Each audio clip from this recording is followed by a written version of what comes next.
గారికి అందరికీ నమస్కారం.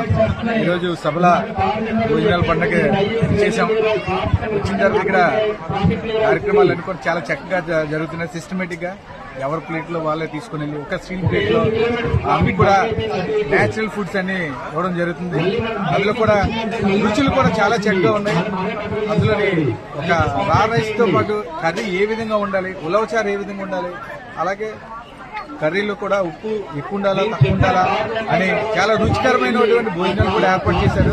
మరి అన్ని స్టాల్స్ కూడా ప్రజలందరూ కూడా అందుబాటులో ఉండేటట్లు తీసుకొచ్చారు. అన్ని కూడా నేచురల్ గా ఎక్కడ దొరుకుతాయి అనేది కూడా స్టాల్స్ లో పెట్టడం జరిగింది. సార్ నాదొక ప్రశ్న, భోజనాలు అయ్యాక సాధారణంగా మనకి ఇంట్లో ఫంక్షన్స్ లో కానీ ఎక్కడ చూసినా కూడా మీకు వేస్ట్ చాలా ఎక్కువ ఉంటుంది. మీకు ఎక్కడైనా కనపడిందా? ఇక్కడ ఈ రోజు భోజనాలు అయిన తర్వాత ఎక్కడ కూడా వేస్ట్ అనేది ఎక్కడ కనబడలేదండి. చాలా చక్కగా అందరూ రుచికరంగా ఇక్కడ వాలంటీర్స్ కూడా రెస్పెక్ట్ ఇచ్చి మరి భోజనాన్ని వేస్ట్ చేయొద్దని అని చెప్పి నమస్కారం పెట్టి మరి కూడా వేస్ట్ చేయొద్దని చెప్పి చెప్పడం జరుగుతుంది.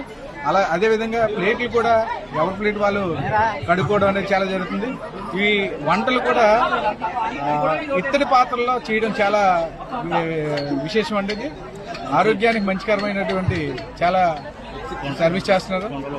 కుండలో వాటర్ ఎక్కడ అందులో కూడా తులసి కలిపి వచ్చినటువంటి ప్రకృతి అయినటువంటి వాటర్ కూడా చాలా బాగుంది. వాటర్ తాగే కొద్ది మరికొద్ది తాగాలనిపిస్తుంది.